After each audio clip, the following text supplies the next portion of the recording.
Have you ever found yourself staring blankly at the wall of your shower, completely engrossed in a heated, passionate argument with someone?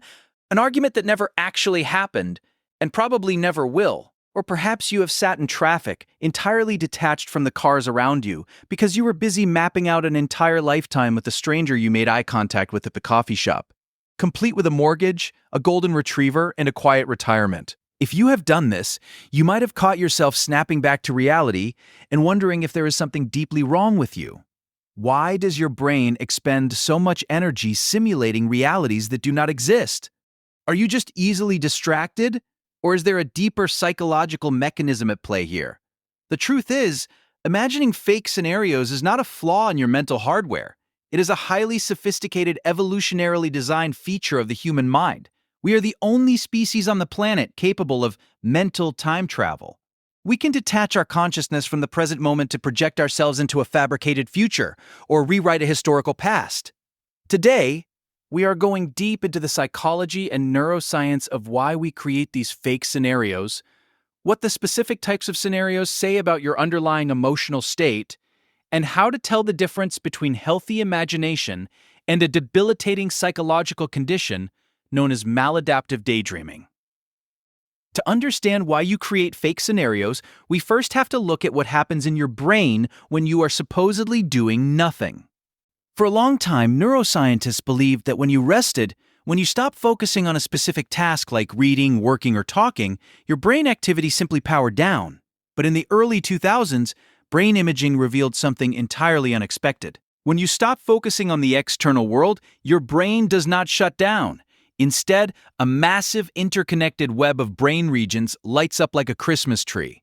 This system is called the default mode network. The default mode network is your brain's background operating system.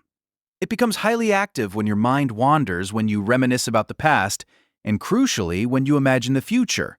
This network is responsible for your sense of self. It is the narrator of your life story. When you fall into a fake scenario, your default mode network has essentially taken the steering wheel. It begins pulling data from your memories, your fears, your desires, and your understanding of human behavior to construct a highly immersive virtual reality. You are running a complex simulation.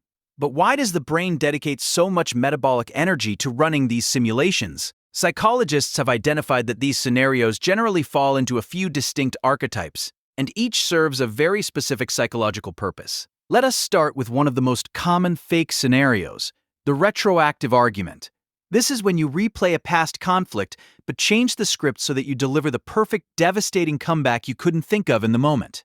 The French actually have a phrase for this, l'esprit de l'escalier, or staircase wit, thinking of the perfect reply when you are already walking down the stairs to leave.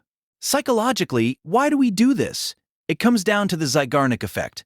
The Zeigarnik effect is a psychological principle stating that people remember uncompleted or interrupted tasks better than completed ones.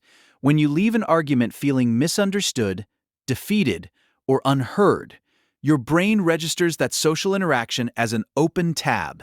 It is an unresolved threat to your social standing or your ego. By imagining a fake scenario where you win the argument, you are engaging in emotional regulation.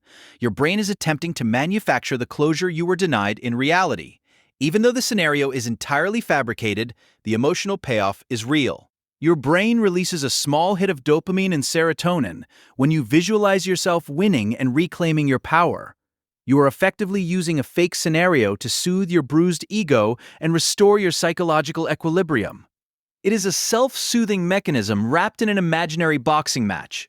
Now, let us move to the darkest type of fake scenario, the catastrophic spiral. This is when your partner is 20 minutes late coming home, and your brain immediately creates a vivid, terrifying scenario where they have been in a horrific accident. Or your boss sends a brief message saying, "We need to talk," and you spend the next hour simulating your firing, your eviction, and your eventual destitution. Why do our brains torture us like this? To understand this, we have to look through the lens of evolutionary psychology. Your brain was not designed to make you happy. It was designed to keep you alive. Tens of thousands of years ago, the humans who survived were the ones who anticipated the worst. If our ancestors heard a rustle in the bushes and imagined it was just the wind, they might have been eaten by a predator. If they imagined it was a tiger, they ran and they survived to pass on their genes. We have inherited the brains of the paranoid survivors. This is known as the negativity bias. Your brain creates fake, catastrophic scenarios as a form of threat rehearsal.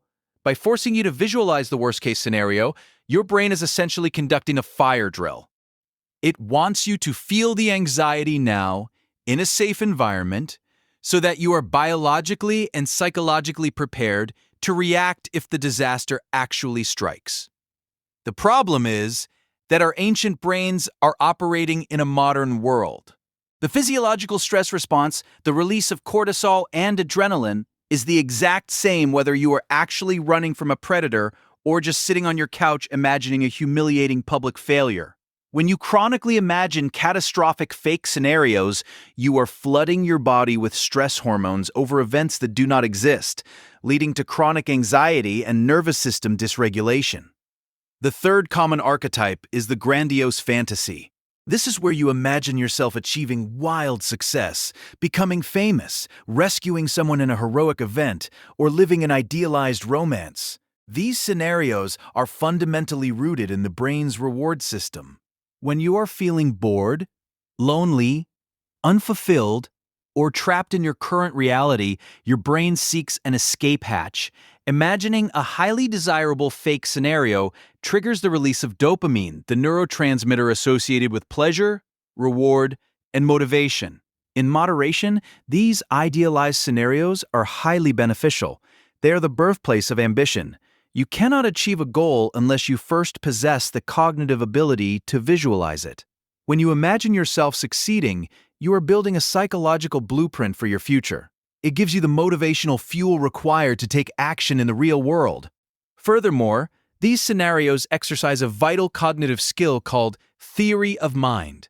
This is our ability to attribute mental states, beliefs, intents, desires, and emotions to ourselves and to others.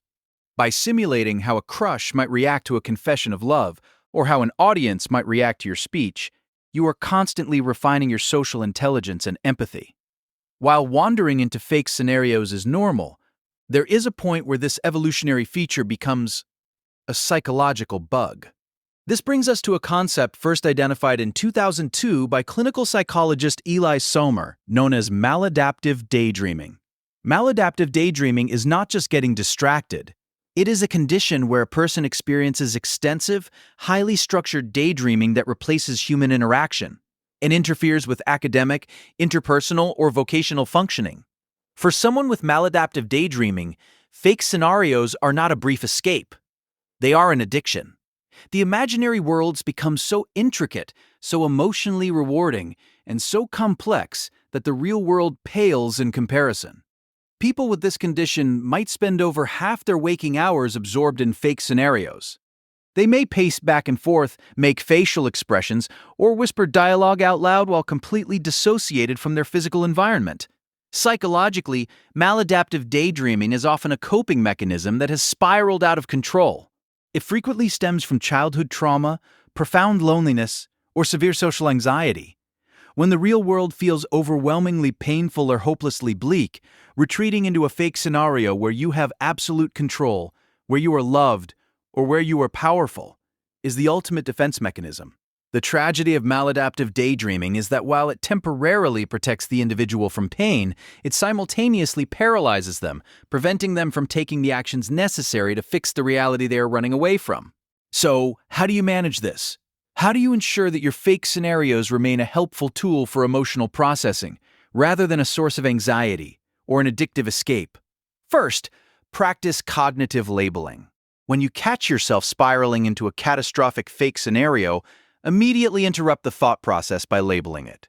Say to yourself, out loud if necessary, I am running a simulation. This is not happening. By labeling the process, you activate your prefrontal cortex, the logical, rational part of your brain, which dampens the emotional alarm bells ringing in your amygdala. Second, use the 5, 4, 3, 2, 1 grounding technique. If you find yourself dissociating into a fake argument or an anxious spiral, force your brain back into the present physical reality. Identify 5 things you can see around you, 4 things you can physically feel, 3 things you can hear, 2 things you can smell, and 1 thing you can taste. This exercises your sensory pathways and physically pulls your cognitive resources away from the default mode network, shutting down the simulation. Third, extract the data from the daydream. Instead of just passively experiencing the fake scenario, ask yourself what it is trying to tell you. If you are constantly imagining winning arguments against your boss, the data tells you that you feel disrespected and need to set boundaries in real life. If you are constantly imagining a romantic rescue, the data tells you that you are craving intimacy and emotional safety. Do not just watch the movie in your head. Critique it. Use the fantasy as a diagnostic tool to figure out what unmet needs are starving in your actual life and then create a tangible, real-world plan to address them. Your brain is the most complex simulation machine in the known universe. Imagining fake scenarios is a testament to the sheer power of human cognition. It allows us to process the past, prepare for the future, and briefly escape the confines of the present. You are not broken for having imaginary arguments in the shower. You are not crazy for catastrophizing when someone is late. You are simply operating a highly advanced piece of evolutionary technology. The goal is not to stop imagining. The goal is to make sure you remain the operator of the machine rather than letting the machine operate you. Honor your imagination, but always remember to come back and build a life in the real world that is actually worth paying attention to.